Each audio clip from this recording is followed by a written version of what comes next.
Assalamualaikum warahmatullahi wabarakatuh. Perkenalkan, nama saya Iqsal dengan NIM 22650004. Tujuan pembuatan video kali ini yaitu untuk memenuhi tugas mata kuliah Manajemen Proyek Teknologi Informasi. Oke, di sini saya akan menjelaskan materi Project Time Management. Oke, langsung saja pada penjelasan pertama, yaitu pentingnya jadwal proyek. Itu untuk menyelesaikan proyek tepat waktu sebagai salah satu tantangan terbesar mereka. Pada sebuah proyek, waktu memiliki fleksibilitas yang paling sedikit. Masalah jadwal adalah alasan utama bagi benturan dalam suatu proyek, khususnya selama pertengahan kedua proyek. Kemudian selanjutnya itu gaya kerja individu dan perbedaan budaya penyebab konflik jadwal. Suatu dimensi dari tipe indikator Myers-Briggs berfokus pada sikap masyarakat terhadap struktur dan batas waktu. Sebagian orang memiliki untuk mengikuti jadwal dan memenuhi tenggat waktu, sementara yang lainnya tidak, atau GSP. Perbedaan budaya mengakibatkan perbedaan sikap tentang jadwal. Kemudian selanjutnya yaitu media snapshot. Berbeda dengan Olimpiade musim dingin 2002, perencanaan dan penjadwalan sangat berbeda untuk Olimpiade musim panas tahun 2004 yang diselenggarakan di Athena, Yunani. Banyak artikel yang ditulis secara upacara pembukaan memprediksi bahwa fasilitas tidak akan siap pada waktunya. Banyak orang sangat terkejut dengan upacara pembukaan yang menunjukkan bangunan baru yang indah, keamanan dan sistem. Kemudian transportasi di Athena sangat luar biasa. Orang-orang Yunani bahkan membuat senang para kritikus dengan berpura-pura dan para pekerja konstruksi masih bekerja pada saat upacara dimulai. Kemudian manajemen waktu proyek. Perencanaan pengolahan jadwal menentukan kebijakan, prosedur, dan dokumentasi yang digunakan untuk perencanaan, untuk melaksanakan dan mengendalikan jadwal proyek.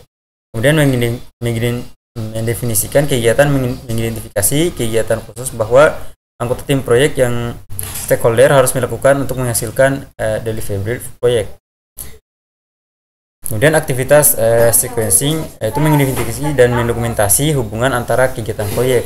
Estimasi sumber daya memperkirakan berapa banyak sumber daya di proyek sebaiknya digunakan untuk melakukan kegiatan proyek. Kemudian memperkirakan jangka waktu kegiatan, memperkirakan jumlah periode kerja dan dibutuhkan untuk menyelesaikan kegiatan. Kemudian membangun jadwal, menganalisis urutan kegiatan, estimasi sumber daya, dan perkiraan durasi kegiatan untuk membuat jadwal proyek. Mengontrol jadwal, mengendalikan dan mengolah perubahan jadwal proyek. Dan di sini ada ringkasan manajemen waktu proyek. Dan selanjutnya planning schedule management. Tim proyek menggunakan pertimbangan ahli, teknik analisis dan rapat untuk mengembangkan rencana pengolahan jadwal.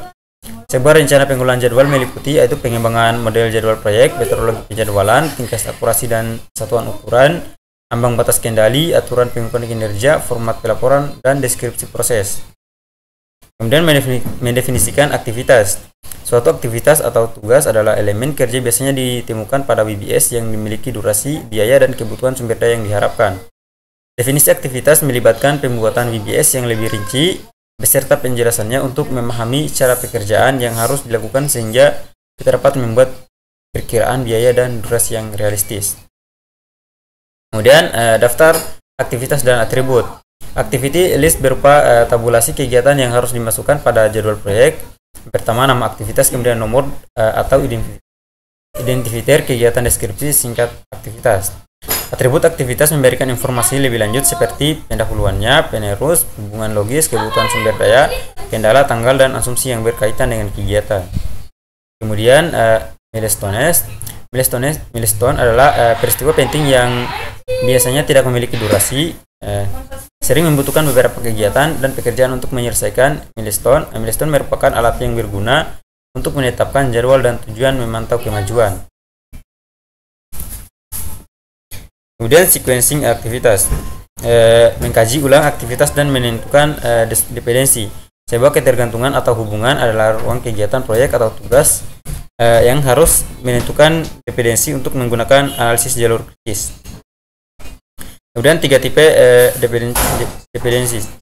Yang pertama, mandatory dependency, melekat pada sifat dari pekerjaan yang dilakukan pada proyek, kadang-kadang disebut hard logic. Kemudian discretionary dependencies, definisikan oleh tim proyek, kadang-kadang disebut soft logic dan harus digunakan dengan hati-hati karena mereka dapat membatasi pilihan penjadwalan kelak. Kemudian external dependencies melibatkan hubungan antara kegiatan proyek dan non-proyek. Kemudian network diagram. Network diagram adalah teknik yang lebih disukai untuk menunjukkan aktivitas sequencing. Network diagram adalah tampilan sistematis dari relasi logik antara atau urutan aktivitas proyek. Kemudian di sini ada gambar network diagram proyek X. Dan selanjutnya arrow diagram method atau ADM. Seringkali disebut activity on arrow atau AOA network diagram. Aktivitas digambarkan dengan panah, kemudian node atau lingkaran adalah awal dan titik akhir dari aktivitas. Kemudian hanya dapat menampilkan dependensi finish to start.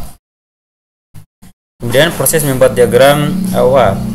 Pertama, cari semua kegiatan yang dimulai pada node 1, kemudian gambarkan node finishnya dan tarik panah antara node 1 dan node berikutnya. Masukkan nama dan durasi estimasi kegiatan pada panah yang sesuai. Kemudian menggambarkan diagram network dari kiri ke kanan, kemudian cari brush dan gabungkan brush menjadi ketika kemudian node tunggal diikuti oleh 2 atau lebih aktivitas. Sebuah penggabungan terjadi ketika 2 atau lebih node mengawali node tunggal. Lanjutan menggambarkan network diagram proyek sampai semua aktivitas diagram memiliki dependensi. Sebagai aturan praktis, semua panah harus menghadap ke arah kanan dan sebaliknya tidak ada panah yang memotong network diagram AOA. Kemudian precedence diagram method atau PDM. Aktivitas digambarkan dengan kotak, kemudian panah menggambarkan relasi antar aktivitas, kemudian lebih populer daripada metode ADM dan digunakan oleh perangkat lunak manajemen proyek. Lebih baik dalam menampilkan berbagai jenis dependensi. Kemudian di sini ada gambar ada atas dependensi tipes. Selanjutnya di sini ada contoh PDM network diagram. Nah, selanjutnya itu estimasi resource kegiatan. Sebelum memperkirakan durasi kegiatan, yang harus memiliki gagasan yang bagus tentang jumlah dan jenis sumber daya yang akan ditugaskan untuk setiap kegiatan, sumber daya manusia, peralatan, dan material. Kemudian mempertimbangkan isu-isu penting dalam mengestimasi sumber daya seperti bagaimana sulitnya akan melakukan kegiatan tertentu pada proyek ini. Kemudian pengalaman organisasi dalam melakukan kegiatan serupa dan apakah sumber daya yang diperlukan tersedia. Sebuah resource breakdown struktur adalah struktur hierarkis yang mengidentifikasi sumber daya proyek berdasarkan kategori dan jenisnya. Dan selanjutnya estimasi durasi kegiatan. Durasi termasuk jumlah aktual waktu bekerja pada kegiatan ditambah waktu yang berlalu. Kemudian effort adalah jumlah hari kerja atau jam kerja yang dibutuhkan untuk menyelesaikan tugas. Effort setiap durasi pekerjaan biasanya tidak sama. Orang yang melakukan pekerjaan harus membantu membuat estimasi dan seorang ahli harus mengkajinya. Kemudian selanjutnya estimasi 3 point. Estimasi yang mencakup kemungkinan besar dan perkiraan pesimis serta perkiraan optimis seperti 3 minggu untuk optimis, 4 minggu untuk yang paling mungkin, dan 5 minggu untuk estimasi pesimis. 3 point estimasi diperlukan untuk PERT dan simulasi Monte Carlo. Kemudian membuat penjadwalan. Menggunakan hasil dari proses manajemen waktu lain untuk menentukan tanggal awal dan akhir proyek. Dan tujuan utamanya adalah membuat jadwal proyek yang realistis yang menyediakan bahan untuk pemantauan kemajuan proyek berdasarkan dimensi waktu proyek.